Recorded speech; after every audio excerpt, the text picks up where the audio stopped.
Hello, everyone. Welcome to the next reading of the Beyond the Story, a 10-year record of Bangtan Sonyeondan, or BTS. But before we do that, have a treat. Just today, the remix version of Standing Next to You, one of my favorite songs from JK's Golden album, is out with the remix version with Usher. And I like Usher. So he's a phenomenal vocalist. He's at the top of his genre. He does R&B, hip hop, pop. Of course, you remember Butter, BTS's mega hit, and they mentioned him. So it feels like a full circle moment now because JK is standing right next to Usher. So let's have a listen. And I'm excited because, these two wonderful artists are just going to play off each other. They're going to complement each other. They'll elevate each other to do their best. And because Usher has been, in the game, in the music industry for a long while now. Oh, and by the way, he is a big fan of Michael Jackson. And he even was in this, I think there was a tribute, yeah, to Michael Jackson. And Usher was there, and Usher does a lot of the moves of Michael Jackson. He's covered, songs of MJ, and he said that, like, he has a history of loving the songs of MJ and singing them. So it's incredible because this song, Standing Next to You, has really wonderful um elements to it that's very much MJ. And I think it's a homage to Michael Jackson. So I'm so excited because I know it's just going to be incredible. Okay, shall we listen to it? Uh, Hang on.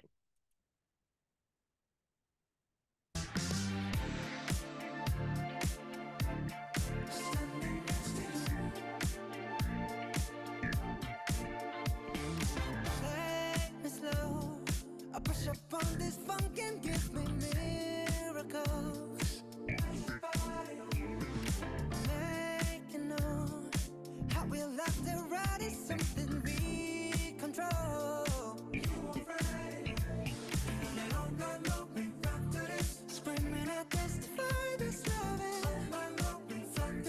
Screaming at testify that we'll survive the test of time. They can't deny our love. They can't divide us. We'll survive the test of time. I promise I'll be right here. Standing next to you. Standing in the fire next to you. Oh, you know it's deeper than the rain. It's deeper than the pain. Well, it's deep like DNA. Something they can take away.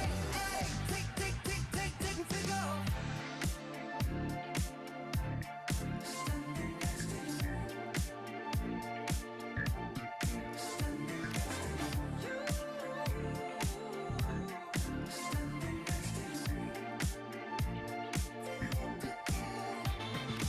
Stop, can you feel that? It's like heaven and earth moves whenever we touch. No, for real, I know you feel that. The universe approves when you and I dance. So elegant in heaven, sent these vibes, yeah.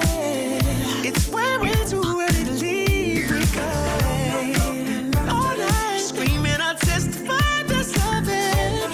Ooh, screaming, I'll testify that we'll survive the test of time. They can't deny our love. They can't divide us. We'll survive the test of time. I swear that I'll be right here. Standing next to you, next to you. Oh, next to you.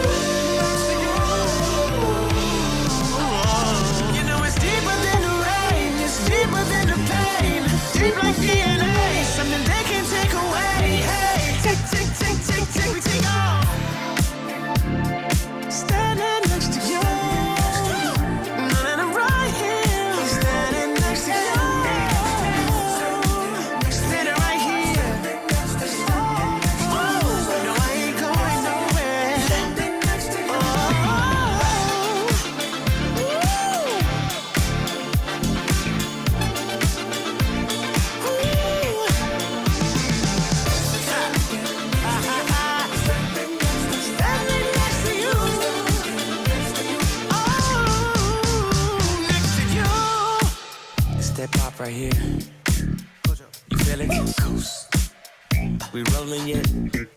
Coast. Yeah. Coast. Come on.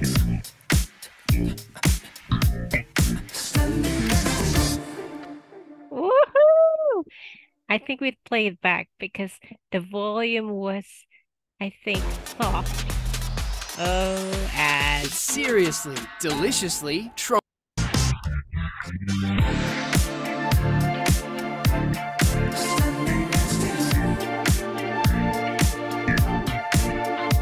on, let's dance. I push up on this funk and give me miracles. Make you know how we love to ride is something we control.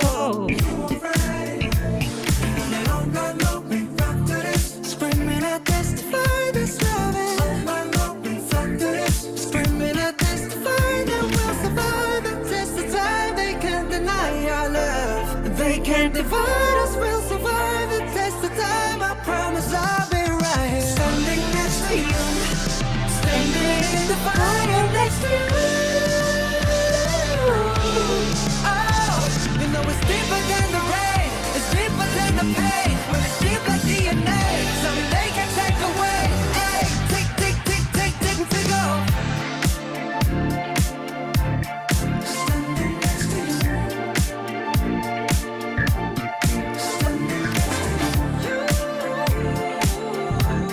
Standing next to you. Stop, can you feel that? It's like heaven and earth moves whenever we touch. Though for real, I know you feel that. The universe approves when you and I dance. So elegant in heaven, sent these vibes, yeah. It's when we're too ready to leave, we go all night. Screaming, I'll testify that's loving. Ooh, screaming, I'll testify that we'll survive the test of time. They can't deny our love. They can't divide us. We'll survive the test of time. I swear that I'll be right here, standing next to you, next to you. Oh, next to you. You know it's deeper than the rain, it's deeper than the pain. Deep like DNA, something they can't take away. Hey, tick, tick, tick, tick, tick, we take off. Standing next to you. And I'm right here, standing next to you. Standing right here.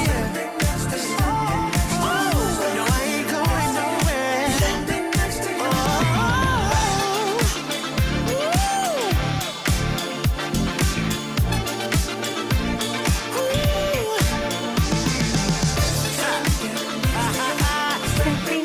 Standing next to you. Oh, next to you. Step up right here. Ooh, step up right here. Feel it? Coast. We rolling yet? Nope. Yeah.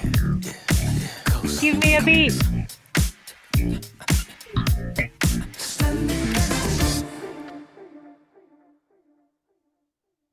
Well done, well done, well done. That's how you do it. Okay.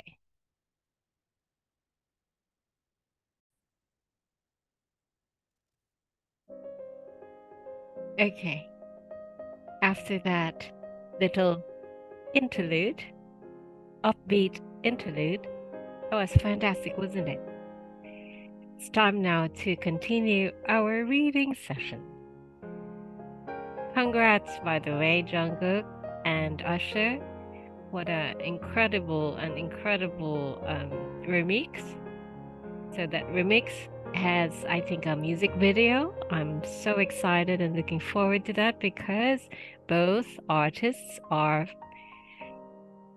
amazing dancers. And, you know, Usher has been known to be so effortless in his moves, and he can definitely do those Michael Jackson inspired steps. So can't wait to see that. All right. So we are now hopefully about to finish chapter 2. It's a long chapter. Last reading was a little hard because there were a lot of upsetting experiences, and I was very upset. I already knew that our BTS went through a lot of difficult experiences, but hearing it straight from them, it's their words hit home, and must have been very hard for them to recall those experiences and those times. I wouldn't blame them if they wanted to just, forget about that or erase them, but it's also those experiences are what made them strong and resilient and just brave and courageous. So, okay. Subheading, You're in Danger. Writing the title song was really exhausting. The melody just wouldn't come, so I got together in the US with Bangseok and everyone, and it was almost a state of emergency. As RM recalls, the creative process of the Dark and Wild title song, Danger, was a difficult one. This was a marked contrast to the previous album's title song, Boy in Love, which was so clearly a title song from the outset, and its working title was set as final as soon as that track was finalized. Danger, on the other hand, required adjustment after adjustment until the final version was completed. The reason for this sudden difficulty was the leveling up problem faced by all idol groups. To use BTS as an example, No More Dream was a hit song in its own right, which allowed them to find a foothold in the male idol market. But if they wanted to rise to the level of established groups like EXO and Infinite, they had to release multiple hits that shined even brighter than No More Dream. This is an important principle for idol groups in particular, as their popularity is rooted largely in their fandoms.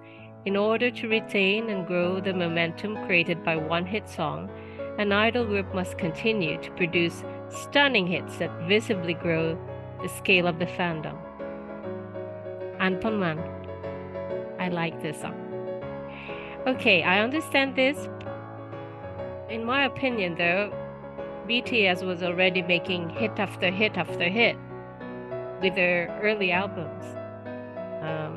I think the outcome or results of the Oh Are You Late Too and Dark and Wild albums may not have been what they wanted, and I think there were other, external factors in play that contributed to this outcome that was less than satisfying.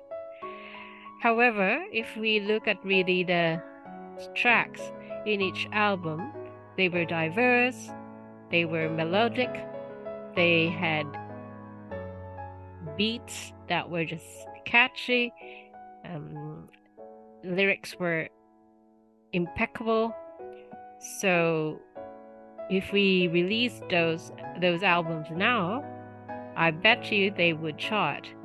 Okay, and they would be well received, not only by ARMY, but by the public, general public. So I think we should do it. We should stream and revive all the early albums of BTS. Too Cool for School, Oh Are You Late Too, School Love Affair, and Dark and Wild. I think we should do that. I'll be streaming those songs. Improved sale numbers and stream counts are not enough. Leveling up requires explosive public response on a scale beyond what came before. A fandom response that goes wild at the newly released content. Present-day BTS achieved this with a series of hits: I Need You, Run, Burning Up Fire, Blood, Sweat and Tears, Spring Day, DNA, Fake Love, and Idol, which were followed by more hits that consistently and visibly grew the scale of their fandom. The problem was that releasing more than 2 back-to-back hits was a staggering achievement. If a new song was too similar to the previous hit, the public would think BTS was too predictable. It might lead to commercial success, but not the kind of passionate fandom response the previous release received.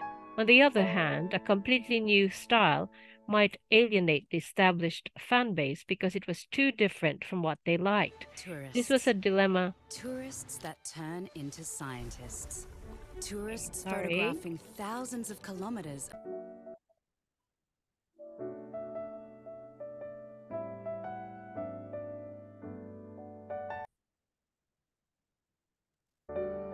Sorry about that.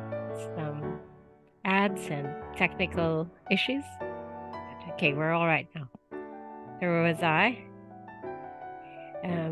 It might lead to commercial success, but not the kind of passionate fandom response the previous release received. On the other hand, a completely new style might alienate the established fan base because it was too different from what they liked. This was a dilemma faced by all artists fighting to produce their next hit.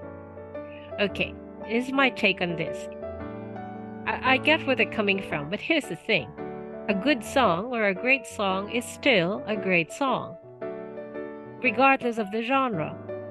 And I have a feeling, well, like any fandom that grows and evolves, maybe in the early years, the fan base were comprised of fans who maybe their musical tastes were not as diverse yet or have not evolved yet, you know?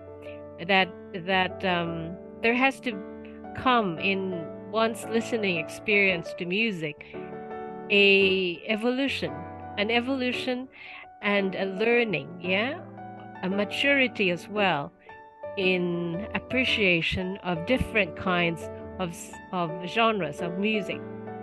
So I love classical music, opera, Broadway musicals, jazz, and all those big band, old style kind of songs. Then, of course, there's rock. I love them too. I love the Beatles.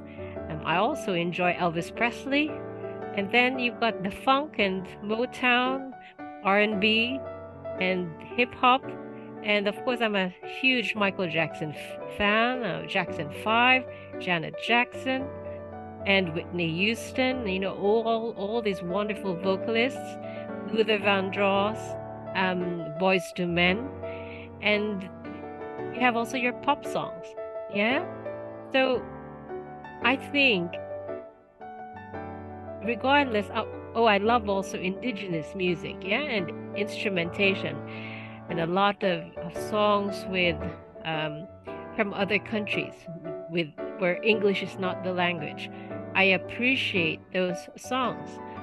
So I have a feeling that at that time, perhaps, maybe that hesitancy of embracing a new kind of style or a new song is largely because maybe people then were not that exposed yet. But now I think if, you know, the fandom, new fans of BTS will listen to their older albums or their earlier albums, they'll recognize really the potential and how good they were or they are even back then. Yes.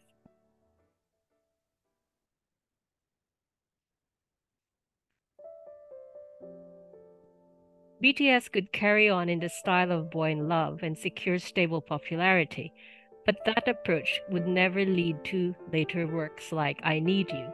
Indeed, the songs they had promoted on music shows up to this point, No More Dream, N.O., Attack on Bangtan, and Boy in Love, had a consistent tone, but all had completely different vibes. Now that they'd drawn the public's attention with Boy in Love, BTS needed to showcase themselves to even more people with an explosive title song for Dark and Wild. The title itself pointed at their character, teasing the dark and wild side of the group. And since BTS was already known for spectacular performances, their new title song also needed to live up to and exceed that expectation. These factors all came together into one massive maelstrom during the shoot of American Hustle Life, packing their already crowded schedules to the limit. V looks back on their day-to-day.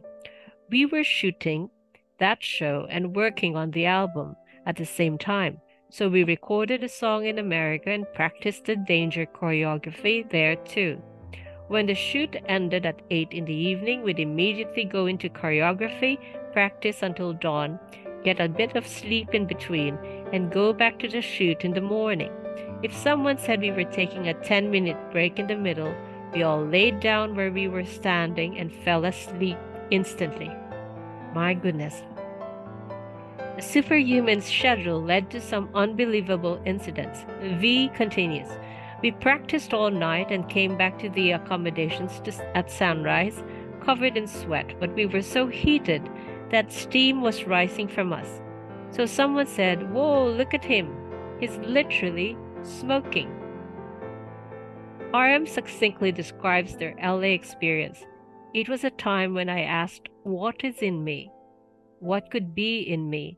and pushed myself to the limit.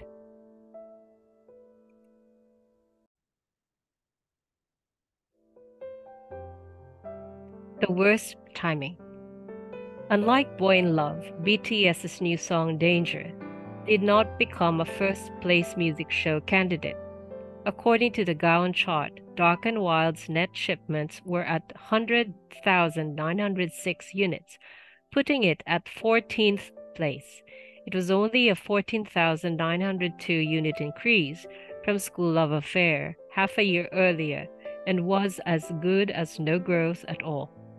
The album that had pushed them to their physical limits and given them the highest hopes of all ended up on the wrong side of the sweet, bitter cycle. The members were despondent. This was not unrelated to the aforementioned belittling during a music show shoot, which was a powerful emotional blow. It was also the reason Suga sighed, "We suffered so much for it, so why?"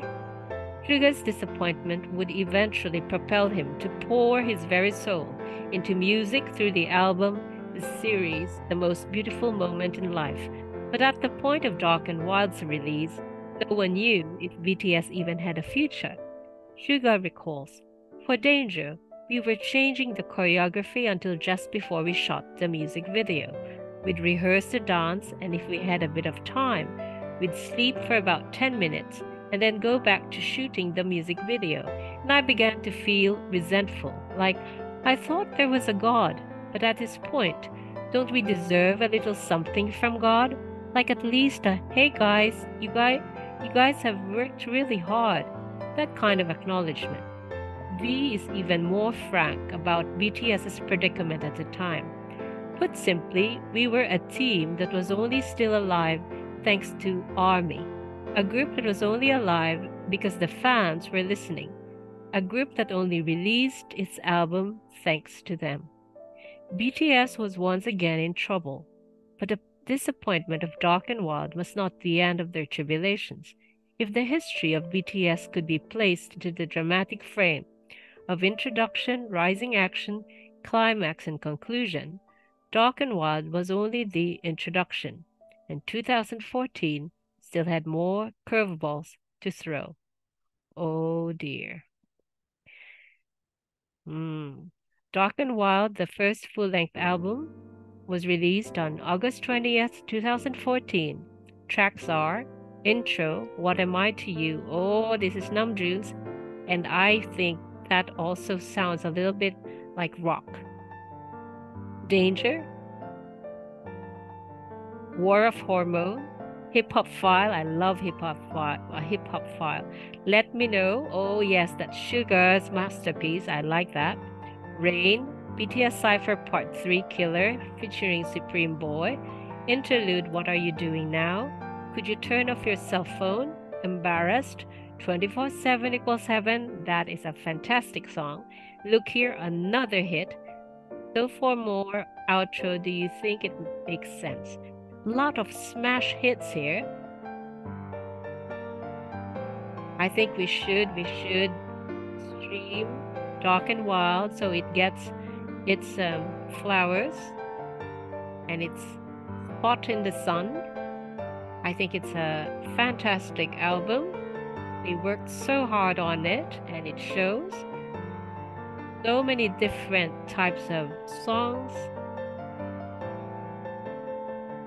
Shows a different side that the guys have been wanting to show for a while. It is dark, and yes, their wild side also comes out. It's fun, it's deep, it has this interplay between cheeky, angst, all this angst of being a teenager or someone in their early 20s. Even the "Could you turn off your cell phone?" talks about how, we're all enslaved by our phones, from this digital age has wreaked havoc on social relationships and communication, and all that stuff. So it is an incredible album, so I really think it deserves some recognition. And so let's do that for 2023 and onwards. American Hustle Life began airing on July 24, 2014, and Dark and Wild was released on August 20th, 2014. However, the summer of 2014 is remembered for another momentous occasion in the K-pop industry. Mnet's hip-hop survival program, Show Me the Money 3, which began airing on July 3rd that year. It would be an understatement to say that the Show Me the Money series, specifically the season that aired in 2014, transformed the Korean hip-hop scene forever. The season of the show established an annual tradition of rap battles between the best rappers on the scene, appealing to both hip-hop fans and variety show viewers. Ironically, one of the people who established this tradition was an idol in training, Bobby, who would go on to become a member of the male idol group iKON. Having already featured on Win or Who Is Next, Bobby had already developed a following, but he still was a trainee because his team had lost a competition on the show. His management company YG Entertainment, one of the big threes, chose to have him appear on Show Me the Money 3 alongside fellow future iKON member B.I. The duo made waves throughout the show's run, and Bobby was crowned the winner. Oh well, because RM and Sugar were not competing. If RM and Sugar and Hobie were there, well, we know who's going to be the winner. And those rappers who participated, well, we know the story that at the underground, community of rappers, that some of them, if not most of them, were pretty scared of RM and his talent. So, yes, he was not competing against the best. And that's not just being biased. I think that's a fact. This outcome had a tremendous impact on both the idol and hip-hop scenes. The victory of an idol rapper on Show Me the Money 3, a show featuring a significant number of accomplished rappers, was a sort of turning point that opened the way for idols to be recognized for their skills by both the hip-hop scene and mainstream audiences. Okay, back it up. If people were already, if they just paid attention to Suga and RM and really listened to BTS's music, then they would already know that Bangtan Sonyeondan broke that barrier already back in 2013. But because they're not from the big three companies and could not, have the power to go on a variety show and have a competition between idol rappers versus hip-hop rappers from the hip-hop, K-hip-hop, and they think that that's being done by this Bobby. Yeah, right.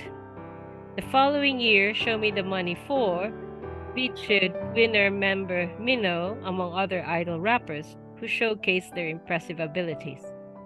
The new paradigm of idol rappers competing against established rappers from the hip-hop scene became a sensation and led to even more interactions between artists from the two scenes. I'm getting upset here. A case in point was Epic High's song Born Hater, released soon after the end of Show Me the Money 3, which featured Bobby, B.I., Minho, and some of the biggest names in Korean hip-hop like Vinzino and Verbal Jin. Now I wonder if Epic High at that time was aware already of BTS and of RM and Sugar. I mean, Sugar and RM admired Epic High so much. So I'm not sure, and I wonder if Epic High then knew or heard the songs of BTS and saw that there were already these two young rappers from the, underground rap community, and they were great. They were very good. They were talented. I don't know. This just sounds very, I don't know what's the best word. Artificial, you know? And who are those rappers from the hip-hop scene who were invited? Were they the best ones? I don't know. Show Me the Money 3 added yet another obstacle to BTS's struggle for recognition.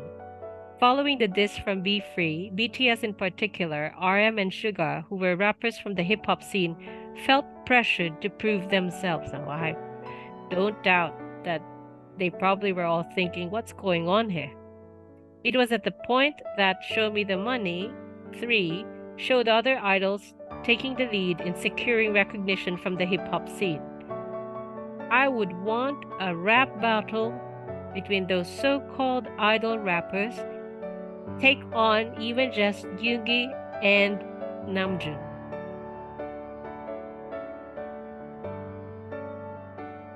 And in the process, Bobby released the song YGGR/Hip Hop on this show, where he dissed all idol rappers with the exception of the few he personally respected. Okay, who are those? Surprise, surprise, probably the ones, because it's YG, that would be Big Bang probably, G-Dragon. Anyway, rappers from their label, I'm sure. In his latest song, Guard Up and Bounce, and the song Come Here, in which he featured, he specifically dissed a number of idol rappers, here we go, including BTS. RM's stage name at the time, Rap Monster, was directly targeted. You're asking for it. To be clear, Bobby's diss was completely different in character from Be Free's insult. Be Free had mocked BTS out of the blue mid-conversation, but Bobby's rap diss adhered to hip-hop culture, where artists pick fights through rap and diss one another in a sort of dare to prove themselves. Okay. He doesn't really know what Suga and RM are capable of, so he just wanted a little bit of a testosterone who has the bigger you-know-what, and chose RM and Suga, well, if he was dissing BTS. So be careful what you wish for. Seen in this context, Bobby's diss was a challenge to idol rappers other than the ones he already respected. Where is this Bobby now? His lyrics to Come Here explicitly dared his peers to battle. RM too took the diss as a friendly challenge rather than an insult. Go Namjoon, take the higher ground, and remarked that he respected Bobby. Unfortunately, the diss could not have come at a worse time or moment. BTS was going through a mountain of struggles all at once, and the diss was just one more in a pile of difficulties. Making matters worse was the fact that Come Here was released on December 2nd, 2014, precisely one day before the Mama stage, the stage where BTS was already slated to give the performance of a lifetime. I can sense something big's about to happen, but we will stop here and continue next time. Oh boy. As I said, be careful what you ask or you wish for, Bobby from Icon. You do not know Namjoon and Suga and Hobi and the whole BTS. You picked the wrong group to battle with. And saying that, I also want to congratulate BTS for winning 7 awards at the Mama 2023. I was off with my predictions for a couple. Jungkook won 2 awards, Best Collaboration for 7, and Dance Performance Male Solo for 7 as well. And then for Rap and Hip Hop Performance, Yoongi took the award for People Part 2, and I'd like to acknowledge IU for her contribution that made the song special. I hope she will collaborate with BTS and other members in the future. And then, of course, the best OST was BTS for The Planet. So all in all, 7 with the big ones, Worldwide Fans' Choice and Worldwide Icon of the Year. 6th year. I have a feeling next year, 2024, they'll win this award again, so it will be 7 years in a row. Because ARMY will not stop voting and will make sure that BTS wins this award, and as well as the Worldwide Fans' Choice. And who knows, we might be in for a surprise because Namjoon's going to release a second album. I think V has something in the works, so probably also Jimin. Jin will be back in June, and he might release an album in time for the Mamas. And Hobi comes back in October, and he plans ahead, so he might have something too in the works. So they might just surprise us, which they always do. That's why we love them. And so we might have more nominations in 2024. Okay, thank you so much for joining me, and I hope you enjoyed this particular session, because we had a bit of a nice, different, intro to the session with Jungkook's Standing Next to You and a remix with Usher. So until next time, I wish you all a good day and good evening.